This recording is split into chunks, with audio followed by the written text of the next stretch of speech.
I'm Chris Fitzgerald, and welcome to the fifth installment of the jazz-based video technique series. In the previous video, we talked about shell voicings, how to make them from both the fourth and third strings in the left hand, how to construct them, how to finger them in the left hand, different options for fingering them, and how to use a double rest stroke technique in the right hand to make them sound. In this video, the subject is voice leading, which is basically how are we going to actually use these things and put them together into an actual progression. If you've ever taken a college music class, you probably think of the concept of voice leading as a series of thou shalt not commandments. Thou shalt not use parallel fifths, thou shalt not use parallel octaves or direct fifths or direct octaves. All of these things that you shouldn't do. Fortunately for our purposes here, instead of focusing on things that we should not do, we're going to focus on three things that we can do to make the voice leading of two-note shell voicings for bass very, very simple.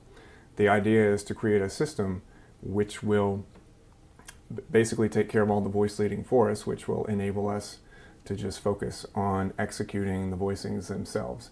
And that's a three-step process. The first step in the process is just naming the voicing types so that we know which kind of voicing is called what, so that we can apply a voice leading principle to it. The second step is memorizing the voicing principles themselves, which come themselves in three very, very simple steps. And the third step of the process is dealing with the concept of range and how range affects any voice leading system that you have. So we'll try and lay out a workable voicing range for double stop voicings on the bass and talk about what happens when your voice leading inevitably runs up against the bottom of that range. At the end of the video, after all of that, we'll do some screenshot recordings showing actual applications of both the shell voicings themselves and the voice leading principles in musical notation so that you can see how they would actually look on paper. The first step in the voice leading system is to define our terms, to define the voicing types that we're going to be using in the system so that we can later manipulate them according to some different guidelines, which we'll get shortly. If you remember from the previous video, we built two different types of interval structures or double stops from the fourth string. And those were the interval of the minor 10th, which could be used, could be designated as a minor 7 chord or minor 7 flat 5. We also had the interval of a major 10th, which could be used as a major voicing, major 7, major 6, or as a dominant 7 voicing, since both of those voicings contain the interval of a major third. And so from the third string, we also had two interval structures that we used. One was a minor 7th, and that minor 7th could be used to designate either a minor 7 harmony or a dominant 7 harmony, since both of those harmonic structures contain the interval of a minor 7th. And we had the interval of the major 7th, which is used to represent a major 7 harmony. So from the look of it, from the last video, it seems as though we had four basic voicing types representing three, or depending on how you look at it, 3 or 6 different harmonies. In this voice leading system, we're going to simplify that down to two basic voicing types. And those two voicing types are going to be what we'll call type 4 voicing type, which is really any voicing built from the fourth string, therefore the type 4 designation. So whether I'm playing a minor or a major interval,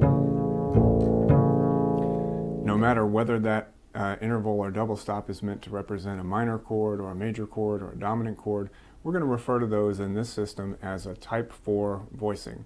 Likewise, from the third string, if I play a minor 7th from the third string or a major 7th from the third string, all of those, whether we're talking about a minor 7 chord, whether we're talking about a major 7 chord, whether we're talking about a dominant 7 chord, all three of those designations fall under the heading of a type 3 voicing. By simplifying the voicings down to two basic types, we can then move on to the next phase of the process, which is the system of voice leading, which manipulates those two basic types over the course of a progression to help voice lead them in a logical way. Now that we've simplified our voicings into two types, we can now move on to the voice leading system, which tells us which type to use at any given point in an actual musical progression. Before we get into voice leading principles, we should probably define voice leading for our purposes here, since voice leading can mean so very many different things in different styles of music. For our purposes here, voice leading simply means movement from one chord to the next, or one chord voicing to the next in a progression with as little motion as possible. And motion in this sense refers to both the physical motion that we use to play the voicings on the instrument and also the perceived musical motion to the listener. We want the voicing, the motion from one chord to the next, to sound smooth and not disjunct. So in order to voice lead the two types of voicings that we have, type 4 and type 3, we use three simple guidelines to tell us, to make the decision for us when we see this chord that we're actually playing right now and then the next chord in the progression. We want to have a system that makes that decision for us. And so these guidelines will make those decisions for us and make the act of playing a lot easier by taking those decisions away in the heat of the moment. So in order to do this, there are three basic guidelines, and they have to do with the distance between the roots of the chords that we're trying to create the voicings for. There are three basic intervals that can happen over the course of a progression from one chord to the next. You can have the interval of a second above or below the note that you're already on. You can have the interval of a third above or below the note that you're already on.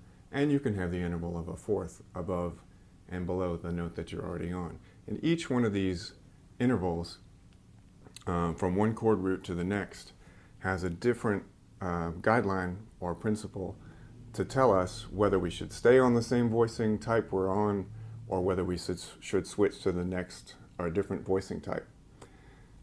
Let's start with the interval of the second. If we start on, so we're starting on an A minor chord, and we see that the next chord in the progression is a second away. So say either we're on A minor and the lead sheet that we're playing from, or the song that we're playing, the next harmony is either a B minor or a G major. If the motion from one root to the next in the progression that you're playing is any kind of second, doesn't matter if it's a major second or a minor second, the best voice leading that you can get for that motion is to simply stay on the same voicing type that you're already on. So in the case of any second motion from root to root, you retain the same voicing type. So if we started on a type 4 voicing as we're doing here, A minor to B minor, closest way to get there is by staying on a type 4 voicing. If it's A minor down a second to G, same thing, we still retain a type 4 voicing. Similarly, if we were starting on a type 3 voicing and we were going from D minor to E minor, we'd stay on a type 3 voicing because that interval of a second dictates that the closest voice leading we have is to keep the same type. If we were going from D minor to C major 7, same thing. So anytime the motion from one chord root to the next is any kind of second, you retain the same voicing type that you were on. The next type of interval that we have to deal with is the interval of a third. In the interval of a third, there's no real clear distinction between what is always going to be closer. So when you have the interval of a third, you can either retain the same voicing type that you're on, or you can switch to another voicing type. So for instance, if we're on the same A minor chord, and the next chord says C major. So moving from A minor to C major, we could either keep the same voicing type that we're on,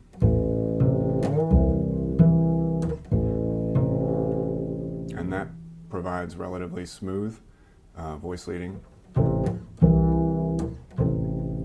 Or we could switch voicing types from a type 4 to a type 3. It's sort of a case of either or. They both work. A minor, C major, A minor, C major. The same would be true if we were going to go down to A minor to F major and A minor up to F major. The same thing would be true. So when you have the interval of a third between chord roots of your progression, you can either stay on the same voicing type that you were already on. For instance, type 4, you could stay on a type 4 from the first chord to the second, or you could switch from a type 4 to a type 3 from the first chord to a second. And that will have to do with the sound of the voicings, which voicing sound you prefer in the course of the progression. And as we'll see in the next segment of the video, it'll also have to do with the concept of voicing range. Sometimes the range of the bass that we're in for a certain type of voicing will determine whether we want to stay on one voicing type or whether we want to switch. The last type of interval that can occur between chord roots is any type of fourth between chord roots. And for this, the guidelines that this system uses say that anytime the second chord in the progression, or you're on a particular type of voicing, we're on our A minor voicing, and the next chord is a fourth away, either a fourth up or a fourth down, that you always switch voicing types. So if I start on a type 4 voicing type, and I see that the next chord, that we're on an A minor, I see that the next chord is a D minor, which is a fourth up, I'm always going to switch to a type 3 voicing. It's always going to give me the closest voice leading from that A minor chord that I'm on. So A minor, D minor, or if I go a fourth down, A minor to, I don't know, E7, right? E would be a fourth down from A. Then I would switch voicing types.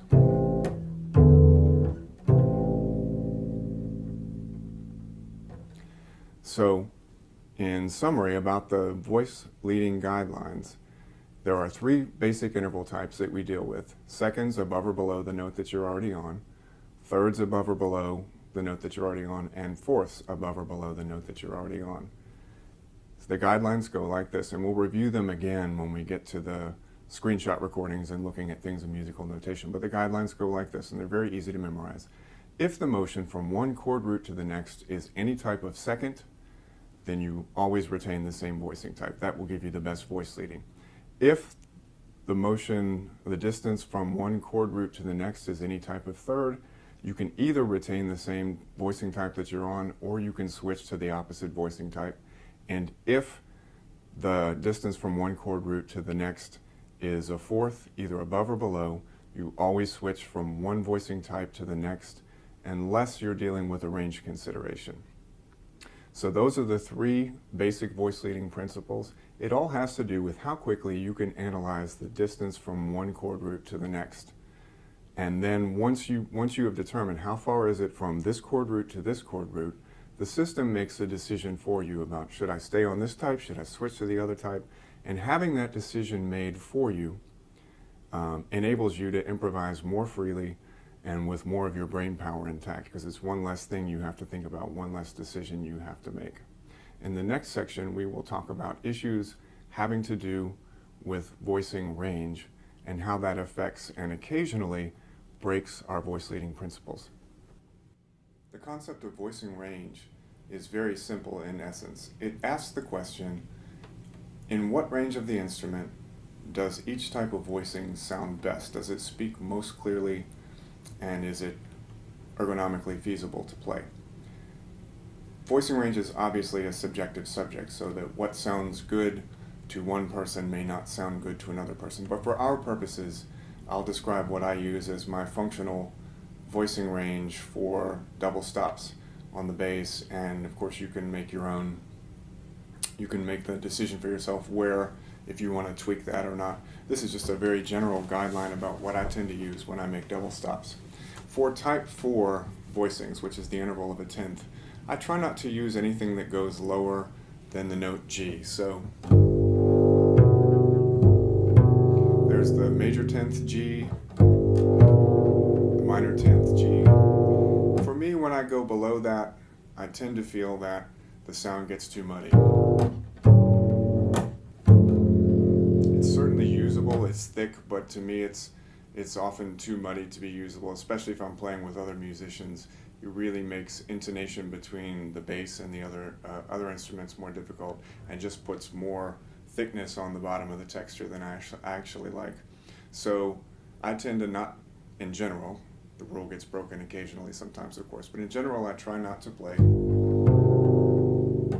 type 4 voicings lower than on any chord that's rooted on a G. With type 3 voicings, which is the interval of a seventh, I tend to make that voicing break a little higher, simply because the seventh is a smaller interval. Smaller intervals tend to sound muddy more quickly than larger intervals. So for the case of type 3 voicings, if I say, here's a D minor 7 voicing,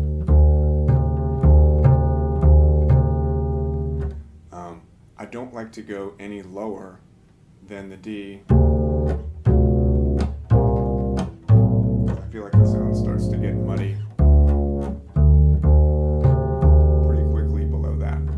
So to sort of recap briefly, the bottom end of the voicing range that I like to use is G for type 4 voicings, don't like to go lower than that, and D for type 3 voicings. I'll generally try to stay away from going lower than D on a type 3 voicing. As far as the upper end of the range for each of these types of voicings, again, that's subjective, and that has to do more with at what point on the bass do they become either too high and too thin sounding, or too difficult to play because of the ergonomics of the bass, where the neck meets the body. So if I take this type 3 voicing and move it up in half steps,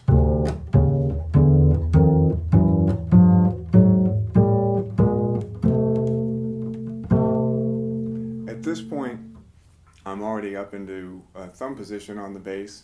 I can no longer use my thumb to support the voicing, and so yeah, I could continue going, but the voicings start to get thinner and thinner sounding because of the shorter string length, and also they become more and more difficult to play, and especially play in tune. Likewise with the type 4 voicings. I can move that type 4 G major voicing up in half steps, and it tends to sound fine up until the point where I meet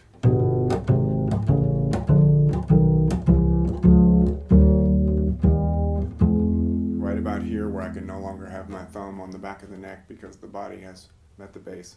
So those are especially subjective, and they're also subject to, when you're in the middle of playing, how difficult technically do you want to try to play a voicing. Do you want to risk playing it out of tune because you have to have your thumb up here and you have to reach way around to play it? So bottom end of the voicing range, which is the important end of the voicing range for reasons that we'll discuss momentarily, G for type 4 voicings, D for type 3 voicings, and of course you can make up your own mind given your aural preferences, your technique and ability to play them in tune, your technique of tone production. You may be able to play them more clearly lower than that, or you may want to move those bottom voicing ranges up. The issue of voicing range gets complicated when you start voicing actual progressions, because when you voice in double stops, when you voice in only type 4 and type 3 voicings over the course of an actual chord progression, what you'll discover is that almost every chord progression you'll ever run into tends to start at one level, and as you voice lead, the sound will go lower and lower and lower and lower, and it'll always get to the bottom of your voicing range. And then you have to decide, do I want to continue to play this progression going lower than I feel that the voicings sound good, or do I want to bump them up at some point so that they're back in a range that I think the voicings actually speak well? As an example, since the intro of this video was Fly Me to the Moon, I'll play Fly Me to the Moon in double stops, voice leading according to our principles, and we'll see how very quickly that progression takes us into a very, very low range of the bass if we follow the principles of switch voicing types when you're on a type 4, retain the same voicing type when you're on a type 2, etc. So here, we don't even have to get to the end of the first.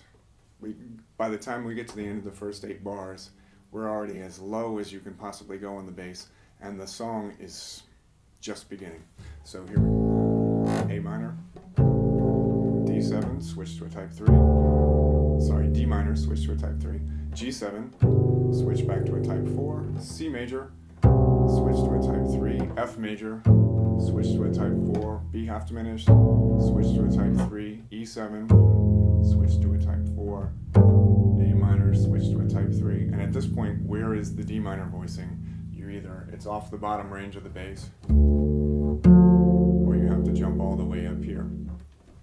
So instead of that, and this will happen on just about every progression you will ever play, you'll start at one range, the voice leading will lead you lower and lower until you reach the bottom of your voicing range.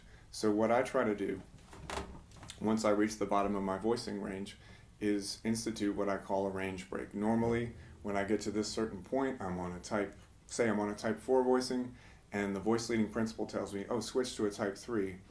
But then I know that if I switch to the type 3, it's going to be below what I've already determined is the lowest end of my range for that type of voicing. I will break the voice leading and move the same voicing up higher to give the progression time to switch back down again. So for instance, if I take that same progression, Fly Me to the Moon, A minor, switch to D minor, switch to G7. Now the voice leading principle tells me to play the C major 7 here as a type 3. But I've already determined that I don't really like to play type 3 voicings that low. So when I get here to this G7, I'm going to break my voice leading principle and move up to a type 4 C major voicing so that the progression now has time to gently sift back down as progressions tend to do. Here's the first 8 bars of Fly Me to the Moon using both the voice leading principles that we talked about previously and the range restrictions that we talked about just now in this episode. And every time I reach the bottom of the range, I just think of it as a range break. So I'm going to break the voice leading principle in order to get the voicings back into a decent range.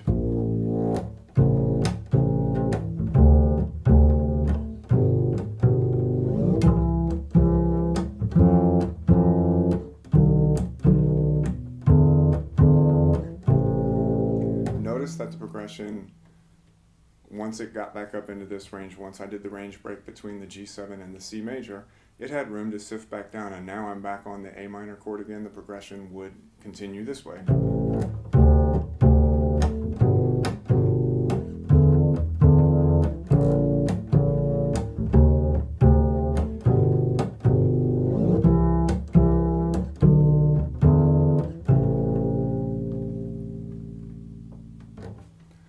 So to recap about range, in the strictest sense and in the simplest sense, range is just about where do the voicings sound best on the instrument, and at what point do they get too low to really sound cleanly. This is complicated by the fact that progressions tend to always sift downward, meaning that at some point, actually at many points in most progressions, that your progression is going to sift downward to the bottom of your voicing range. You will then have to break a voice leading principle and move the voicing back up into a useful part of the range where it can sift down again.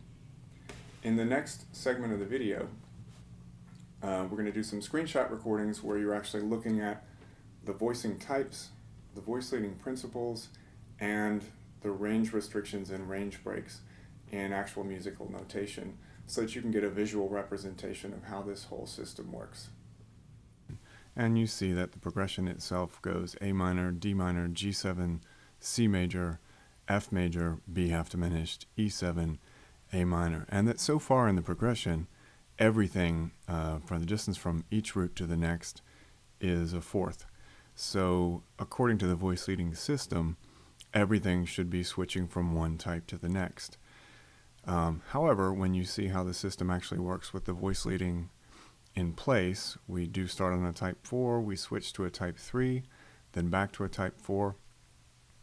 Here, when we're on the G7, remember in our voicing range we had said that a G was the lowest we wanted to build any type 4 voicing from, and the next voicing that our system would lead us to would be a type 3 C major 7 voicing. And there we had said that the voicing range set was D for a type 3 voicing. So rather than go to a voicing that we feel is too low, I decided to go and do a voice leading break. So I retain the type 4 and move this 10th interval up to another type 4, which leaves room for the progression to sift back down again. C major, F major, switch to type 3, going to B half diminished, again augmented fourth, switch to type 4, to E7, switch to type 3, to A, switch back to type 4, to D, switch to type 3, to G, switch to type 4. And here's the place where we have our first interval that is not a fourth. Notice it's a third. The distance from G to E is a third. So we could go either way.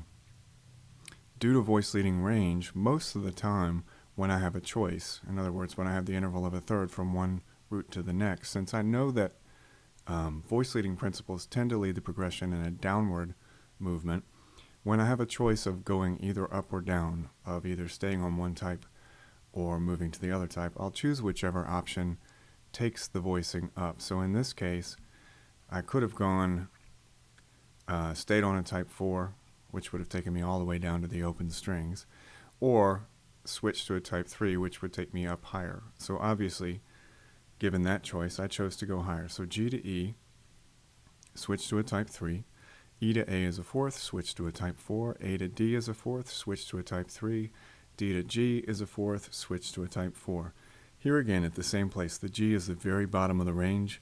The interval to the next chord root is a fourth, but because of voice leading range, I decided to break the voice leading and move back up to a type 4 C major chord. Then for the end of the progression, here we have an interval that's also not a fourth. C to B is a second. Obviously when you have a second, you try to maintain the same voicing type. So type 4 C major moves to type 4 B half diminished, and then a fourth to the E7. And this takes us halfway through the tune, but this tune is kind of symmetrical, so the second half of the tune would be largely the same as the first.